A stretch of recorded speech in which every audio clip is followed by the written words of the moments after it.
Welcome to the Big Book Roundtable and the RICO 12 family of recovery resources targeted at people from all backgrounds, faiths, and places dealing with addictions of all varieties. And we're just grateful to be here. I'm Justin B. I'm a child of an all-powerful and all-loving God and a multidisciplinary addict living in miraculous recovery one day at a time. I'm blessed to be the moderator of this roundtable, and today I'm joined by David G. and Nikki M. I'm grateful to sit around this roundtable with them every week and dive deep as we go into really powerful things in the Big Book of Alcoholics Anonymous. David, why don't you take just a second, come off mute, and introduce yourself. Yeah, absolutely, Justin. Before I do, let me thank you so much for your service each and every week and all that you do in the recovery community. You're we're grateful for sure. So I am David G. I'm an alcoholic and addict of many sorts. I've had the gift of sobriety in Alcoholics Anonymous since August 8th of 1994. And so I'm really grateful to be here with you and my sister that I've come to love dearly, Nikki. Thank you. And thank you, David. I really appreciate that. And Nikki, I dearly have come to love and appreciate you too. Why don't you come off and introduce yourself? Yes, thank you. And what a wonderful way to enter into this roundtable with total thanksgiving, just gratitude, entering into any house with gratitude. So I too just want to take that moment to thank RICO 12, because what I realize is, this is part of my legacy. I wouldn't even know how to record anything. I need both of you. And David, again, David doesn't know, but I mean, you're stretching my soul, my brain. And I know that, Justin's having the same experience. So I'm Nikki M, and I guess I'm just a really grateful member of this fellowship right here, the three of us together, two or more people gathered together as a meeting. I'm just swimming in that gratitude too. Thank you. Thank you, Nikki. Man, it is such a blessing to be able to do this on a weekly basis, and I'm so grateful for that. Before we jump into our reading, we're really in deep stuff right now that is good and powerful and potentially life-changing. But before we get into that, I just want to throw it out there. If you're new to RICO 12, if you're new to the Big Book Roundtable, I recommend you use this as a resource as you're reading your own and going through your own steps to dive deeper into the Big Book. Go back and look at different episodes. They're all labeled as different parts of each chapter. And right now we are in the chapter How It Works. Also, if you're listening to this, there are other resources that you can glean from that RICO 12 does. And there's lots of other recovery resources out there in the podcast world too. But RICO 12, we have a weekly speaker meeting every Friday. And we've got also the Noodle It Out with Nikki podcast that we release every Tuesday, along with this one that comes out every Thursday. And it's just a really cool family of recovery resources, and I'm super grateful to be just an instrument in God's hands in putting these things out into the world. All right, let's jump into where we left off last week. We are at the top of page 63 in the chapter How It Works, and we're only going to be covering 2 paragraphs in our discussion today, but they are deep paragraphs as we jump in to take step 3 in the step 3 prayer, as that's what we'll culminate with in this reading. Page 63, we'll start at the top and go through the paragraph that ends with, "At last abandon ourselves utterly to him." All right, here's that reading. When we sincerely took such a position, all sorts of remarkable things followed. We had a new employer, being all powerful. He provided what we needed if we kept close to him and performed his work well. Established on such a footing, we became less and less interested in ourselves, our little plans and designs. More and more, we became interested in seeing what we could contribute to life. As we felt new power flow in, as we enjoyed peace of mind, as we discovered we could face life successfully, as we became conscious of his presence, we began to lose our fear of today, tomorrow, or the hereafter.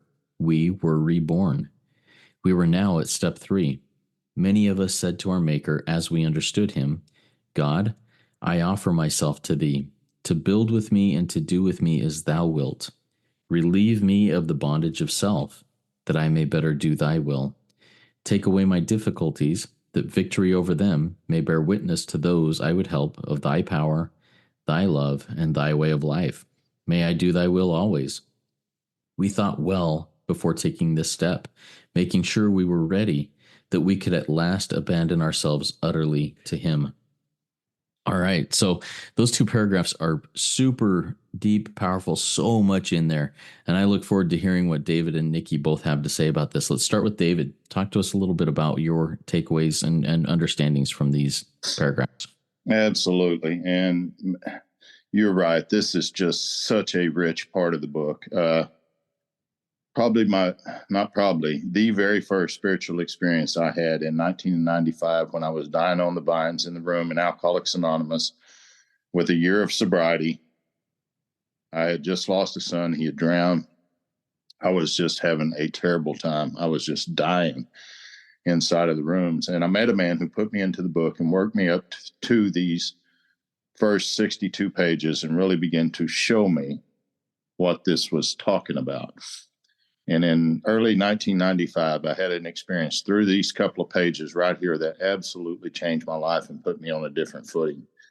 And, of course, through the years, if you don't continue to seek to improve your conscious contact with God as you've understood him, then you'll begin to drift back to sleep. And, of course, that happened to me. But this is so powerful.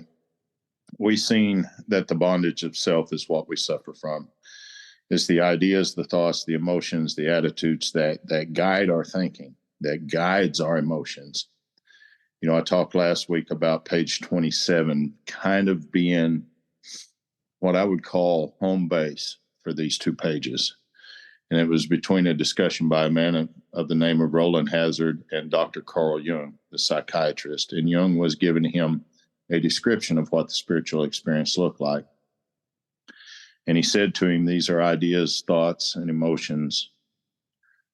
These are the guiding force of the lives of these men. And you guys have all heard me say, we turn those two words around and look at it as a force that guides us through our thoughts and our emotions. And that's what self is. And, it started with most of us as a child through a lot of trauma or whatever may came about. We begin to form ideas and opinions that didn't turn out to be true and started living our life by those. And to couple it, I needed something. And so I turned to drugs and alcohol and sex and hurting other people. So when we get to here, we're really beginning to see now. We seen last week on page 62 where self and self-centeredness, that's the root of our trouble. It asks us to make a decision to quit playing God. And in the beginning, I would have told you I don't play God. And I really felt that I did not. But any time that I've climbed up on a throne of judgment and I begin to look down at my brothers for what they're doing or not doing in the program or in the fellowship or in the church or wherever it may be, and I began to have my way with other people, especially women in the particular affliction that I suffered from, then yes, I've absolutely begun to play God in my own life and don't even really know it. The book says that we're going to make a decision that hereafter in this drama life, he's going to be the director. But now we come to a set of promises on page 63, and it's the only place in the book that the promises are given before the step. If you look at any of the rest of the steps, the promises always come after you do the step. Well, this one is going to list us about 14 promises here that's going to happen to us before we take the step.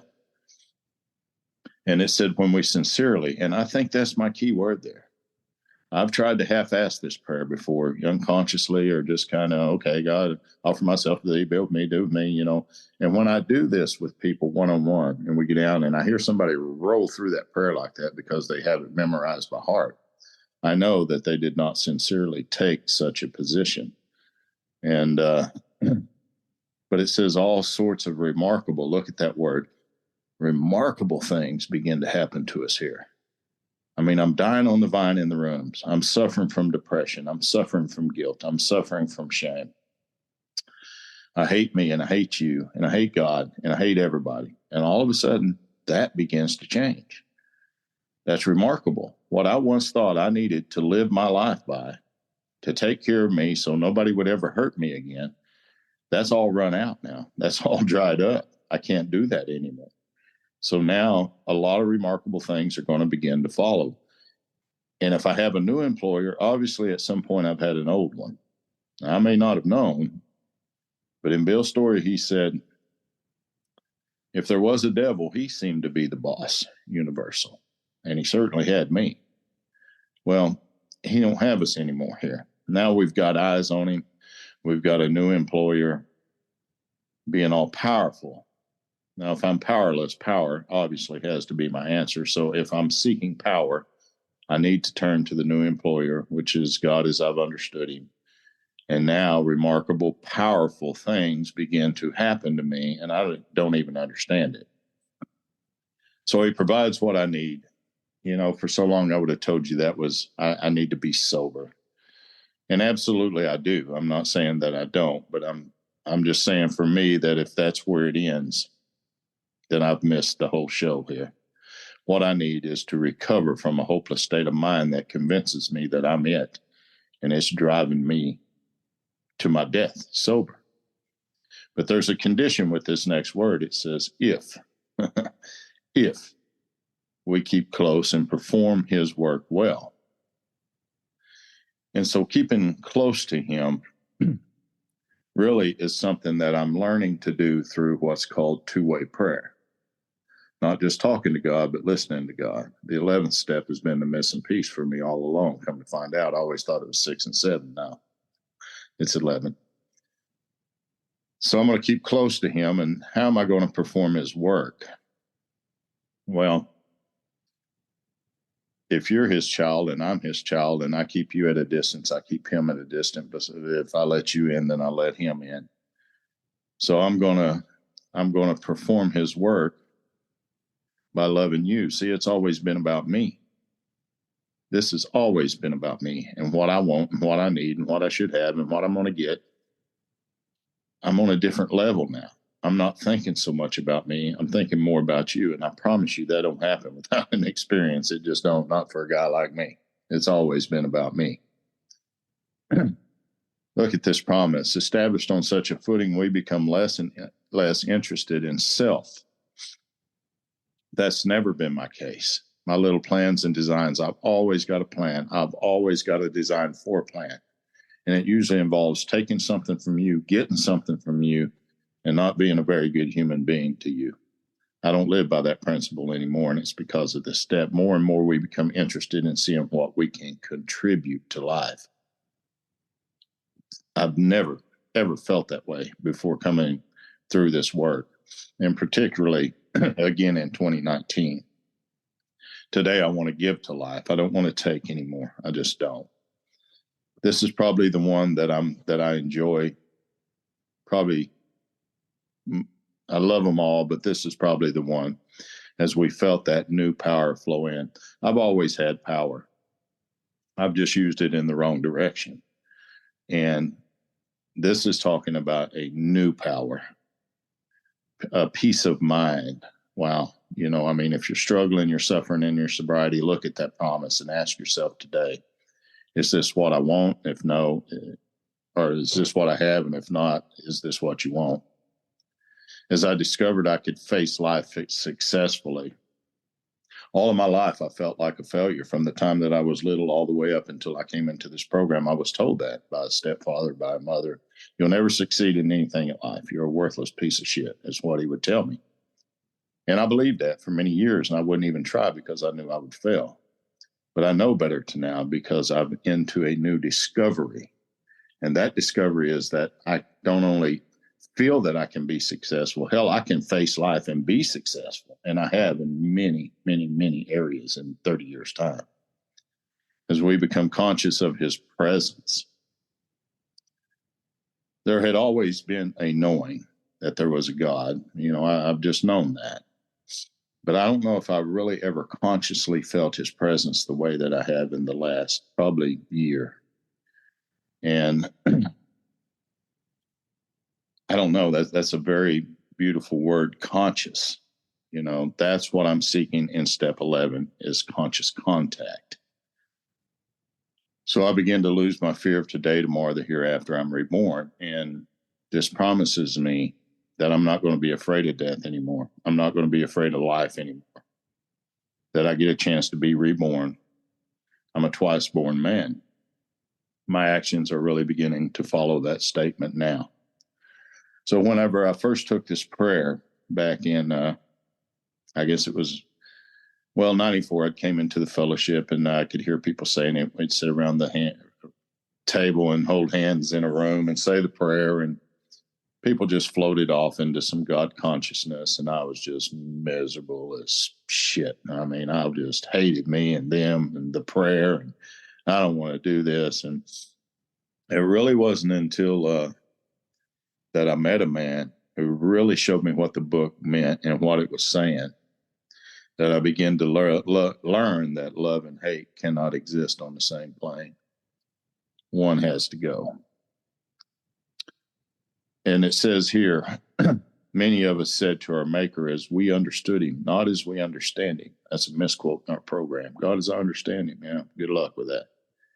And but italicized, it says, as we understood him, God, I offer myself to thee to build with me and do with me as thou wilt. And I have learned through the years that I better be ready when I say that, because things are going to begin to happen that I don't understand. I was miserable as hell. I was in a bad marriage. I hated that woman. I was running around. I was cheating on her, and I was sober. I was doing this. I was doing all of these things against my morals and values that I really didn't have, but I was beginning to have. And she was taken out of my life, and it was a very ugly and nasty divorce. I lost my job, lost my home. I lost everything. And hell, I was sober. And that's after this prayer. But what I didn't understand was that she was removed out of my life for a reason. And that's so that I could begin to heal in this area of life and really come to be with somebody that I love dearly and have been with for the last 25 years. My kids were taken away only so that I could learn to love other children through the job that I was in. And today I have a great relationship with all my kids. The same way with the job. You know, it was taken away. What God didn't tell me at the time is, hey, I'm taking this away from you. But what I'm going to do is I'm going to give you a passion for nursing. You're probably not going to end up with a degree there, but I'm going to put you into the oil and gas industry. You're going to make hundreds of thousands of dollars to share with other people, other alcoholics. You're going to be able to help your mother. You're going to be able to help other people. And then eventually I'm going to give you a job that you can settle into and a nice career. And now, if he'd have told me that at the beginning, I'd been like, hell yeah, let's sign me up. I'm ready. But he didn't tell me none of that. And so to do with me as thou wilt is pretty powerful. But notice he says, relieve me from the bondage, not of booze, not of drugs, not of sex, not of lust, not of food, but of self with a small s. And I don't really realize that I'm even bonded by that until I go through these pages. It's like I'm in a prison that the door is open and I can't get out. I'm tormented by jailers, as the scriptures call it. And those jailers are resentment, fear, bad conduct, all this kind of stuff. That's what the jailers are. And they're tormenting the hell out of me until I pay every last penny and come to forgiveness. So relieve me of the bondage of self. And I didn't realize this for a long time. I did this prayer with man, and I got up. And I said, man, thank God for that prayer. Thank God for what it's done for me. And he said, oh, by the way, it's not for you. I said, what the hell do you mean it's not for me? It's for me. And he said, no, it's not for you. And he said, we need to reread that. And the part that I'm in right now, it says, relieve me of the bondage of self, not so it can be more comforting to me, but so that I can better do thy will. That's the reason I'm going to be relieved of this, what's killing me, which turns out to be a false identity of me.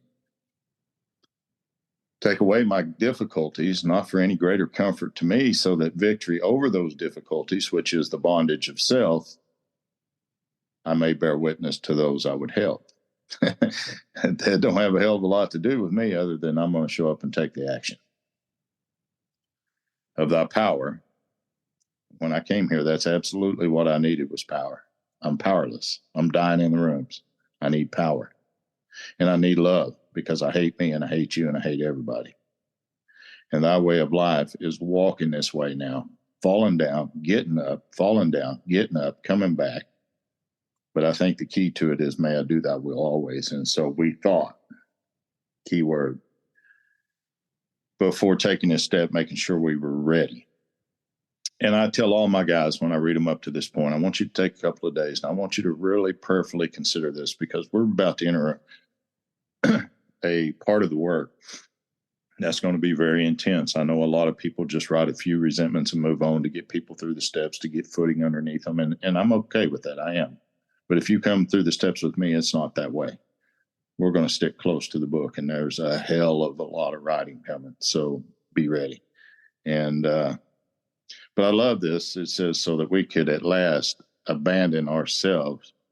And I take out the word our and just leave self there. I don't try to identify with that in any way.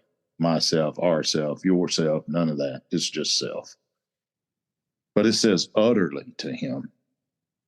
And I remember my sponsor in 2019 asking me this question, do you think you can do that? And I said, I don't think I can. And he said, why not? I said, it's always been my experience that I go back, I fall back. And he said, can you do it just for today? And I said, yeah, I could do it for today. And he said, well, that's all we need to focus on. But you'll hear all this bullshit in the fellowship that says, this is a commitment to work steps 4 through 9. I remember saying that to him, and he said, where the hell are you reading that? Because I'm looking at the same sentences you are, and I don't see that written here. Or you'll hear there was 3 frogs on a log, and, one jumped, or one decided to jump, or any of this, how many's left? 2? No. He made a decision, but he didn't take any action. So there's still 3. And that's what he said. Where the hell are you reading any of that?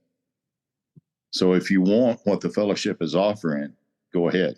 Let me know how that works out for you. But if you want what this book is offering, we're going to have to abandon self. And it's not going to be to me or to my sponsor, to the fellowship, or to my wife. It's going to be utterly to him with a capital H. And so this is a very powerful, powerful step. I still get on my knees every morning and say this prayer. Some days I feel connected, some days I don't. But I can tell you, for my life has never been the same since I utterly abandoned myself to him in 95. Everything that I've done, and I remember having all of this hell through the years with lust and sex addiction and all this. And I can remember my grand sponsor saying, did you honestly take that step from the heart when the first time you did it? And I said, yes. And he said, then everything that you've been to up to this point has led back from that. God has molded you. God has walked you. God's let you fall. God's helped you up. Remember, it's a path. And sometimes that path is steep and sometimes it's not. But man, what a powerful, powerful, powerful part of the book. And I'm just so excited to hear what Nikki has to say. And Justin, I love you, man. Thank you for letting me share here today. Thank you, David. I love the deep dive that you took me in there, and I've got a couple questions for you, but we'll get to that here in a minute. Nikki, talk to us about your experience with these couple of paragraphs and how you interpret those. Well, I'm going to go quick because the Al-Anon in me is saying we have a 30-minute podcast and we're almost 30 minutes into it. So let me do quick because David did a real deep dive. So I don't want to repeat all the stuff he said. So I don't even know where to start, which is this has to be done every day. Full stop. Every day I have to take a sincere position. What position? To do God's business, not Nikki's business. What are the remarkable things? They're called miracles. Full stop. Miracles. It's that simple. The book doesn't say mediocre recovery. It says miracles, and then my line out says new employer. Basically, Nikki's fired. God is hired. I'm working for God Inc.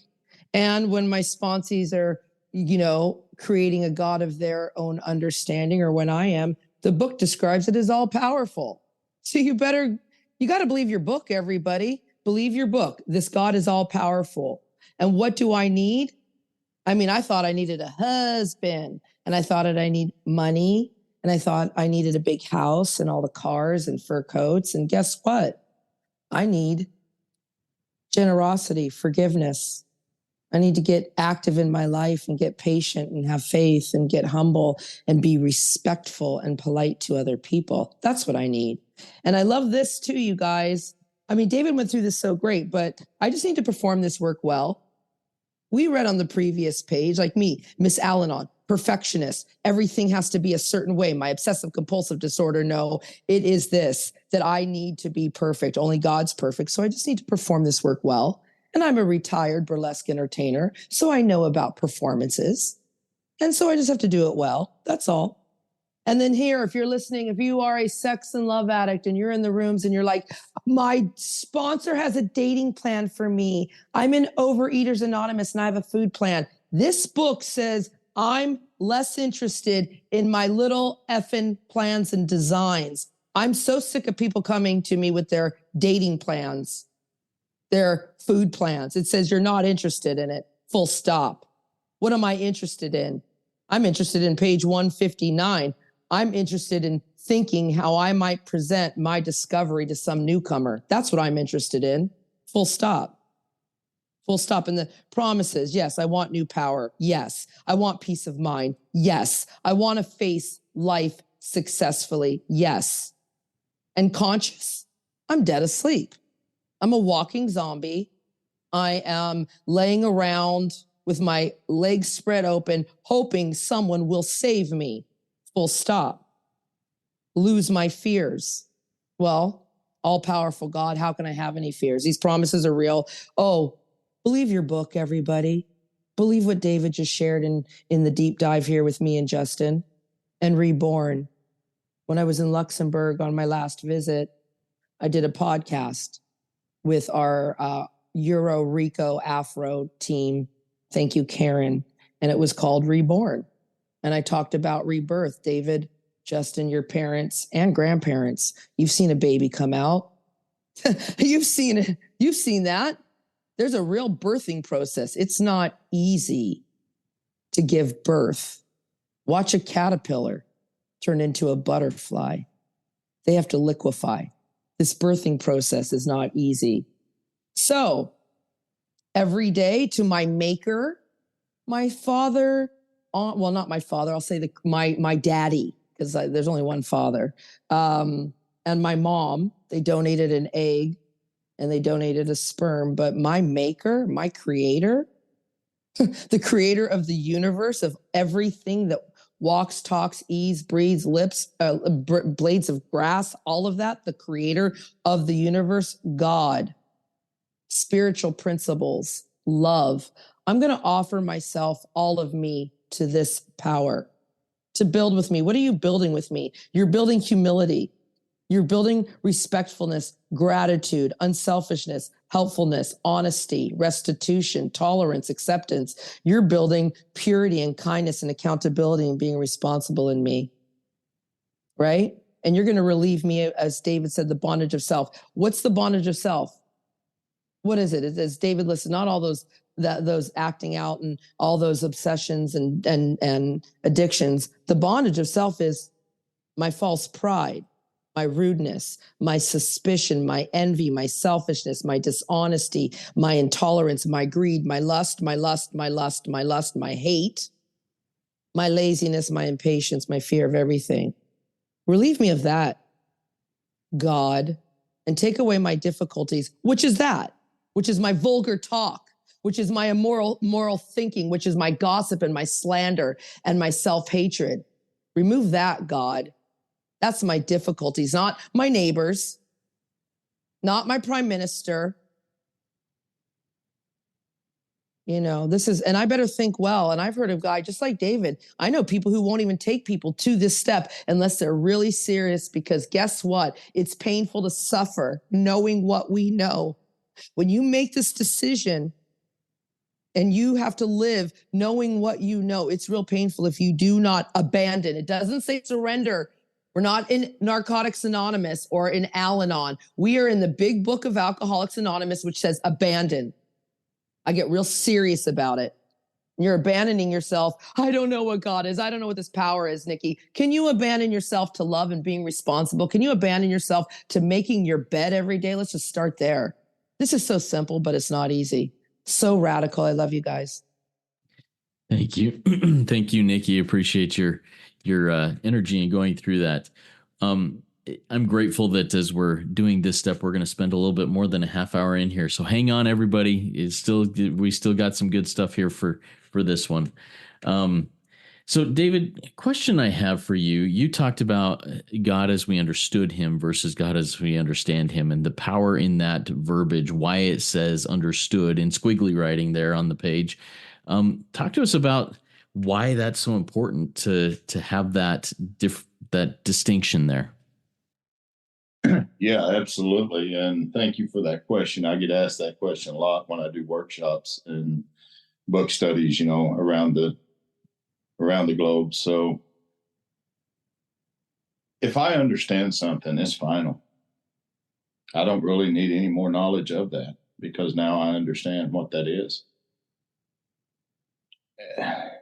And I think, there are certain places in the book it says that God is, God as we understand him. But I think even when doing the writing, Bill was kind of in and out of this awakening at times. But God as we understood him is mentioned more often than not. And if any clubhouses that you go to that have the 12 steps on the wall, you will see that underlined in step 3 and step 11 as we understood him. So my experience has been what I understood at 1 year was different than what I understood at 2 years.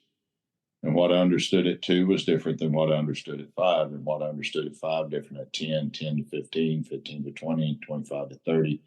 As I've grown through the Big Book of Alcoholics Anonymous and the principles therein, I have understood more and more and more about this power, but I do not understand it. So for me, it's not God as I understand God, it's God as I understood God.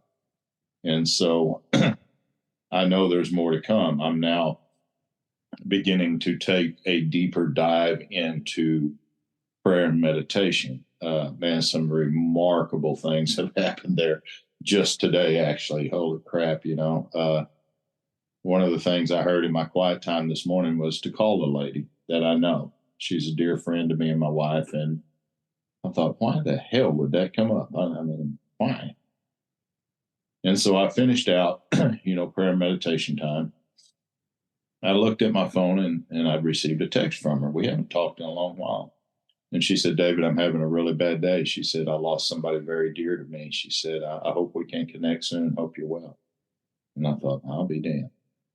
And so immediately, after everything was done here this morning, then I gave her a call. I was able to chat with her.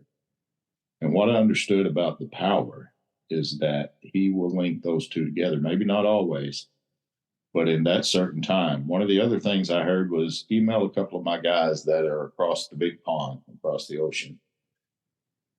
I didn't question it. I just went ahead and did it. And the two of those had went to a meeting and nobody showed up today except for those two. And they were talking about taking their life to a deeper level of this work. And they were wondering how to do that through prayer and meditation. I was like, damn. And so, and there's much more, but I don't want to go into that. But anyway, what I've understood is this power is love, period. It's love. And, it loves me unconditionally. The part that I have to get over is that I don't love me unconditionally because of all the things I've done. We're going to come up on a piece in the inventory process here pretty soon, the next week or two in this podcast, actually. And it's going to ask us to list principles as resentments, people, institutions, and principles. And in the work that I do with principles, you look at what you hate about you, and that's what you list down. And I had never done that. But if I don't take care of that here while I'm in inventory, I'll get all the way up to amends and I'll be hating myself for stuff that I've done years ago. I didn't heal down here. I went ahead and just shot on through the steps and got up there and never learned how to heal or to live. So, to go around all of that, to come back to what you say, it's not, or the question you ask, it's not God as I understand him, because I will never understand this. And in fact, I think it says that, what is that, page 46 of our book? Nobody can comprehend or define this power, which is God. To me, that's understanding. So it's easier for me to God as I understood him, not God as I understand him. That makes more sense. And for me, it's very real. So thanks, Justin. Yeah, thank you, David. And thanks for sharing that experience with your two-way prayer, your quiet time. Very cool experience there. Nikki, typically I'll take something out of what you say and ask a question to you on that. But as David was talking earlier, something came up and I thought, I want to ask Nikki about this. So the question I have for you it is what David's, I think he said his grand sponsor said to him, did you sincerely take step 3 when you initially did it? And he said, yeah, I think I did. Well, everything between then and now has been orchestrated by God to bring me here and going forward. So, Nikki, as you think about that, taking your step 3 and life as it has progressed between then and now, how do you see God's hand orchestrating your life in that process? Wow, that's a deep question. And no, I didn't take a sincere position first at all. Like, I mean, I was in the rooms for 4 years, and in year 4, I was going to kill myself and kill my lover. And then someone in Cocaine Anonymous made the approach because it was almost impossible for me to find someone to actually take a step 3 decision within Sex and Love Anonymous and or Al-Anon. Not that I'm never bashing, not that they're not doing it, but it's not this sincere position to abandon yourself. When did I really take this sincere position to abandon myself? When COVID hit, when I lost my job, when I lost my rights, when no one would speak to me anymore, when things got real dark and I really had a choice. I was like, do I do it? I called my daughter and I said, I'm never getting the vaccine. She lives in California, Napa Valley. And I said, if I never see you again, it's okay. I said it to my boyfriend, go. I don't ever want to follow these mandates. He didn't either. I said, go meet somebody else. Like, it's cool. You're young. You're beautiful. Go. And of course, God had a different plan. And now I take a sincere position even today, because someone asked me today, like in my quiet time, like David this morning, and said, how are you, Nikki? And I said, well, you know, my relationship's not that great. Money's tight. Life is happening. There's this big election happening in the United States. It's put an energy in the world and blah, blah, blah. And I said, but you know what? I live for God. Nothing's missing. So I take that, it's happening now. I love David's story, what he said, like, he's just waking up and he's been here forever. So when people I love these stories, people taking chips at 20 years sober, but they're just sober. They're not really taking a sincere position to live for God. This is not easy to do this every day, wanting nothing in return, but to serve and to be kind and loving, as David said. It's not for the faint at heart. Thank you so much, Nikki. Now we'll go into our takeaways, and I'm going to start us off again. David, I love how you talked about two-way prayer. Two-way prayer, that quiet time, that guidance time that I go to nearly every day of my life over the last handful of years has been massive for me. And as I sincerely take such a position, just like you, sometimes something comes out of that is just mind-blowing, that God would be, one, aware of me, but aware of somebody else. That as I do this step 3, it's not for me. It's that I can better do God's will, and that I can help others bear witness to those I would help with God's power, God's love, God's way of life. And as those things come together, it truly is amazing how everything is just orchestrated in such a beautiful way. I can't deny that there is a power greater than self that guides and orchestrates all of these things. That's my takeaway from today. David, how about you? What's your takeaway from today? Well, I'd have to say that it's love and it's gratitude and it's compassion. You know, as I listen to Nikki talk about the dark times and people leaving, and I most definitely experienced that in 2019 in a big way. You know, a lot because of the actions based on self. Decisions based on self that later put me in a position to be hurt. But God had a more powerful plan through that, through COVID, which I hated. at the time. But that's how Zoom began for me. And I was in a new fellowship of SA. Didn't really know anybody. Self was still running the show. I know more than they know. And I'm going to teach it all to them, but I got very humbled while I was there. And, I began to share the message of recovery. And it went widespread around the world, mainly because of Ashley S. and Dennis T. Because they were listening to what I was sharing, and they were like, "Hey, we need to put this on tape and send it out," and they did, and it just went widespread. But I just take a lot of love and gratitude for my life today. I've been through a hell of a lot, as we all have, but I can just say that I wouldn't turn back and go the other way for anything in the world here today. Do I abandon myself utterly with him every day? No, but I continue to try. And the days that I'm plugged in, buddy, I'm on fire, promise you. And it's good to see people wake up. It's good to see people take this message and share with others and watch them wake up. I've seen a whole lineage of people around the world do this work the way that I've done it with. It all started with one man that I did this with in SA. And from there, man, we've taken it everywhere. So a lot of love, a lot of gratitude, a lot of compassion. Love you guys. Thanks. Thanks, David. Nikki, how about you? What's a takeaway you have from our conversation today? Well, that my life is no longer my life. That's it. My life is no longer my life. And it's really cool to be there. Like, what's going to happen? I don't know, Forrest Gump. Life is like a box of chocolate. In this program, I just never know what I'm going to get. And it seems like today I'm getting a lot of love, a lot of gratitude. Thank you. Excellent. Thank you so much. And everybody, thank you so much for hanging on with us for a little bit longer episode today.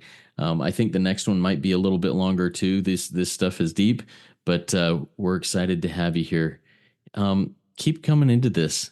Give yourself to God as you understood him, and see the miraculous things that come from your life. Even if it feels like the road is up and down, it's worth it to make it through it, and you are worth it.